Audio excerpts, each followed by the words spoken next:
আসসালামু আলাইকুম। সম্মানিত খামারি ও কৃষক ভাই ও বোনেরা, আপনারা যে যেখান থেকে আমার এই ভিডিওটি দেখতে পাচ্ছেন, আমি সবাইকে জানাই আন্তরিক শুভেচ্ছা এবং অভিনন্দন। আজকে আসলাম একটি ঘাসের জমিতে আপনাদেরকে দেখানোর জন্য অথবা দু একটি কথা বলার জন্য। দেখা যায় এমন কিছু কথা আছে হয়তো আপনি জানেন সেটা আমি জানি না, অথবা আমি জানি সেটা আপনি জানেন না। এরকম বহু কথা কিন্তু অভিজ্ঞতা, এক একজনের এক এক রকম অভিজ্ঞতা আছে। তো আমি কিন্তু এই ঘাসের জগতে কিন্তু প্রায় অনেক বছর যাবত কিন্তু আমি এই ঘাস নিয়ে কিন্তু আমি খেলাবেলা করতেছি এখন।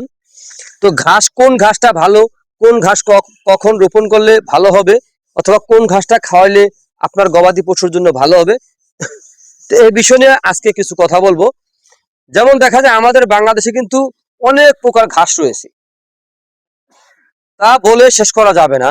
কিন্তু এর মধ্যে কিন্তু ভালো ঘাস কয়টা?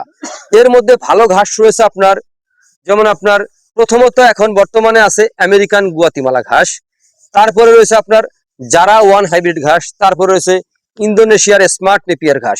ইন্দোনেশিয়ান স্মার্ট নেপিয়ার ঘাসটা হয়তো আপনার খাটো হয়, ওটার ভিতরে আপনার প্রোটিন পার্সেন্টেজটা একটু বেশি আছে। তো জারা ওয়ান হাইব্রিড ঘাসটা আবার একটু দ্রুত গতিতে হয়ে যায়। যেমন একবার রোপণ করলে দেখা যায় আপনার কাটার পরে দেখা যায় আপনার 20 থেকে 25 দিন পর কাটা যায়। আর এই আমেরিকান গুয়াতিমালা ঘাস আপনার 1 মাসের মধ্যে আবার কাটতে পারবেন, মানে 1 মাস পরে পরে কাটতে পারবেন। আর স্মার্ট নেপিয়ার ঘাস যায় 1 মাসের পরে যা কাটতে পারবেন, দেখা যায় 1 মাসের পরে 1.5 মাসের মধ্যে কাটতে পারবেন। তো দেখা যায় এক একটা ঘাসের কিন্তু এক এক রকম বৈশিষ্ট্য রয়েছে। এই যে আমেরিকান গুয়াতিমালা ঘাসটা, এই গুয়াতিমালা ঘাসে দেখা যায় আপনার ভিটামিন, প্রোটিন, ক্যালসিয়াম সকল প্রকার উপাদান কিন্তু এই ঘাসে রয়েছে। এই ঘাসটা কিন্তু আপনার নরম, এই ঘাসটা কিন্তু রসালো ঘাস। তো আমি দেখাবো এখন আপনাদেরকে একটি ঘাস এখান থেকে কেটে আমি দেখাবো কিরকম রস অথবা পাতাগুলা কিরকম, ডগাটা কিরকম, আমি এখন দেখাবো আপনাদেরকে। এই যে ধরেন আমি এখন একটা কাঁচি আমি হাতে নিলাম, এখন আমি একটি ঘাস এখান থেকে কাইটা আমি আপনাদেরকে দেখাচ্ছি।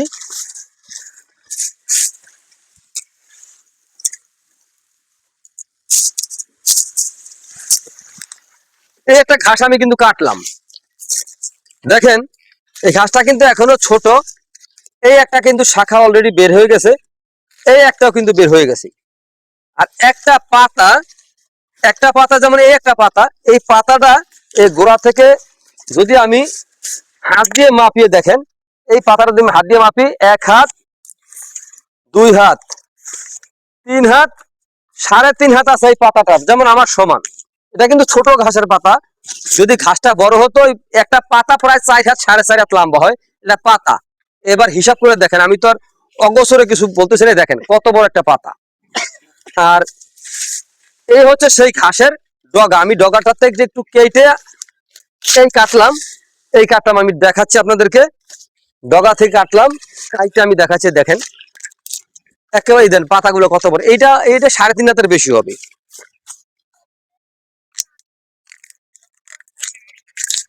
এগুলা একেবারে নরমই, দেখেন একেবারে নরম।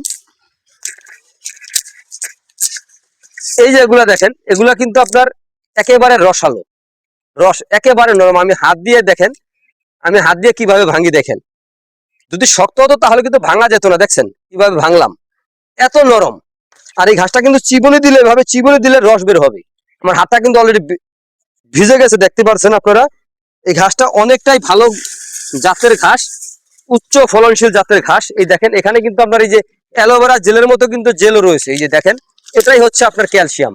এই যে এখানে এখানে কিন্তু রয়েছে অ্যালোভেরা জেলের মতো ক্যালসিয়াম রয়েছে। এই ঘাস যদি আপনার খাওয়াতে পারেন আপনার গবাদি পশুকে, তাহলে কম সময়ের মধ্যে আপনার খামারে আপনি সফলতা অর্জন করতে পারবেন। আমি বলবো আপনারা যে কোনো ধরনের ঘাস চাষ করেন না কেন, কিন্তু আগে একটু বুঝে শুনে, দেখে শুনে তারপরে চাষ করবেন, যাতে যেই ঘাসটা খাওয়ালে আপনার গবাদি পশুর স্বাস্থ্য ভালো হবে অথবা দুধ ও মাংস বৃদ্ধি হবে, এরকম ঘাস চাষ করবেন, যাতে আপনার কম খরচে বেশি ফলন আপনি পাইতে পারেন, সেরকম ঘাস চাষ করবেন।